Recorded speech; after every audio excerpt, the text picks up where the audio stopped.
La batalla de Rande, 1702.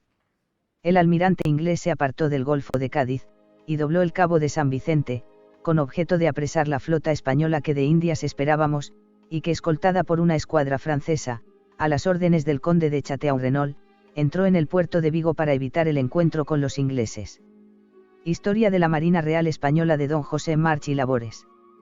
Todos conocemos, más o menos, los episodios de la batalla de Lepanto, de la Armada Invencible, de la defensa de Cartagena de Indias, de la batalla de Trafalgar, y otros eventos de la milicia naval española. Pero el tema del que escribo, desgraciadamente, ha caído en el olvido. Fue tan mítico y legendario que ya no se recuerda.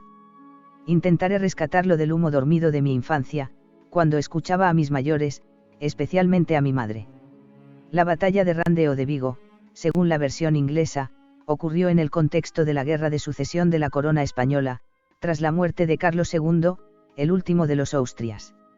Aconteció entre el 23 y el 24 de octubre de 1702, aunque según el folleto, publicado al año siguiente en Londres, la data el 12 de octubre. Sin embargo, todos los historiadores la sitúan en las fechas del 23 y 24. Fue una batalla con mucha leyenda debido a las distintas versiones, a veces contradictorias, que se han publicado sobre este gran enfrentamiento naval, sucedido en la ría de Vigo, entre las escuadras anglo-holandesa y la franco-española. Recordemos todos los interesantes orígenes y las circunstancias históricas que rodearon este episodio.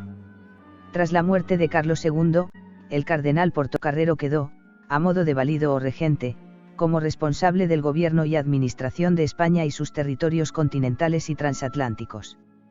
Inglaterra, que en un principio apoyaba a Felipe de Anjou como sucesor, tras la negativa de este a aceptar los acuerdos entre la reina Ana y Luis XIV, se alineó con la liga que apoyaba al archiduque Carlos de Habsburgo. La pérfida Albión y su potente armada quedaron enfrentados con España. Inglaterra, que, en ese momento histórico, había reunido en Ana las coronas de Escocia e Irlanda, aspiraba a ser la primera potencia mundial. Primero lo pretendió diplomáticamente, pactando con Francia, unos acuerdos que esquilmaban y desmembraban el imperio español. Fracasada esta pretensión, decidieron utilizar la vía militar con la excusa de la sucesión de la corona de España. Luis XIV, finalmente, no aceptó esos propósitos y apoyó política y militarmente a su nieto Felipe. La guerra estaba servida. Como en toda guerra, además de tener buenos y poderosos ejércitos, es necesaria la financiación económica de los mismos. España, durante esta época, conseguía esta financiación merced al comercio con los territorios de ultramar, que se realizaba a través de la flota de Indias y el galeón de Manila. La primera era la que realmente llegaba a la península, entrando por Cádiz. Ya en el siglo XVIII, los sistemas de espionaje entre naciones estaban muy desarrollados. Los ingleses sabían muy bien de la importancia de nuestra flota de Indias, que desde 1698 no partía desde América hacia España. En aquel tiempo, como muy tarde, venía cada 2 años, y habían pasado ya 4. Vendría cargadísima y sería un gran botín. Con esta información y conocimiento, los ingleses aliados con los holandeses, prepararon y organizaron una gran flota militar que se apoderase de la nuestra de Indias, principalmente mercante. El 29 de junio de 1702 parte desde Spithead la flota inglesa comandada por el almirante George Rooke. La flota holandesa, de la que se tienen pocos datos fiables, se unió a la inglesa rumbo a la bahía de Cádiz. Allí esperarían a nuestra flota, que dadas las abiertas hostilidades era escoltada por una flota militar francesa. Afortunadamente, la flota de Indias fue avisada a tiempo, cambiando de rumbo y dirigiéndose a la ría de Vigo. El 22 de septiembre arribaba a aquellos lares la flota, a cuyo mando estaba el almirante Manuel de Velasco y Tejada, escoltada por la escuadra francesa a las órdenes del conde de Chatillon-Renault. Enterados los anglo-holandeses, su espionaje funcionaba muy bien, parten hacia Vigo. No está clara la fecha de esta partida desde Cádiz, aunque sí se sabe que el almirante Rooke fue informado por un crucero espía comandado por el capitán Hardy, pero no debió ser antes del 6 de octubre. ¿Qué pasó entre el 22 de septiembre y el 23 de octubre? La historia no se pone de acuerdo, y, según algunos, se pudieron descargar mayormente los galeones. Sin embargo, la mayoría de los historiadores piensan que lo que se desembarcó fue solo una pequeña parte. ¿Por qué? pues por la burocracia y el excesivo legalismo escrito de nuestro derecho. Conforme a la ley, de entonces, todo tenía que pasar por la Casa de Contratación de Indias en Sevilla.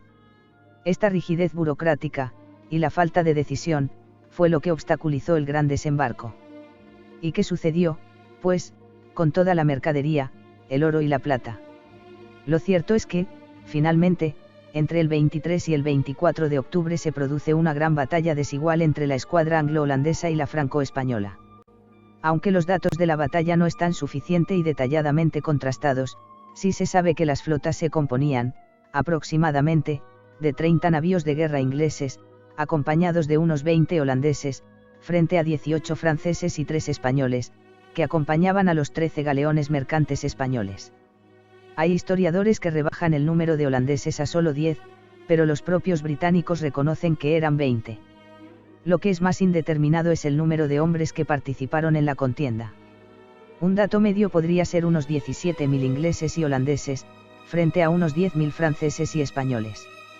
Las bajas fueron de unos 2.000 muertos y 2.000 heridos, por el bando franco-español, y unos 800 muertos y 500 heridos del bando anglo-holandés.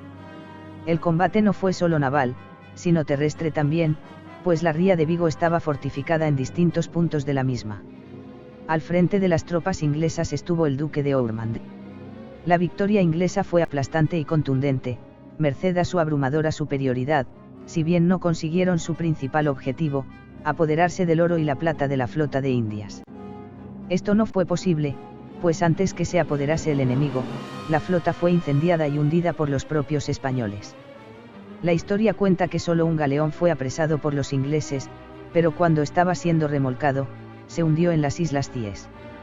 Otra vez, por consiguiente, la pregunta, ¿y qué sucedió, pues, con toda la mercadería, el oro y la plata? La pregunta y la respuesta forman parte de la leyenda. Desde el año siguiente a la batalla hasta nuestros días, se han realizado casi una treintena de proyectos e intentos de rescate de los tesoros de Rande. Se han encontrado muchos restos, botellas de cristal, jarros de barro, restos de vajillas, trozos de cañones, roldanas, balas, muchas vigas y planchas de madera de distintos tipos, restos de comida, etc. Solamente en el rescate efectuado, en 1870, por la empresa Magan, francesa, fueron hallados 44 kilogramos de plata.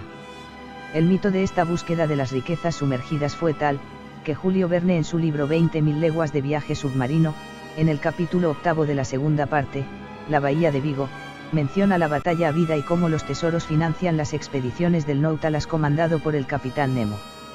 Lector, ¿te apuntas a rescatar los tesoros de Rande? Francisco Iglesias Guisasola.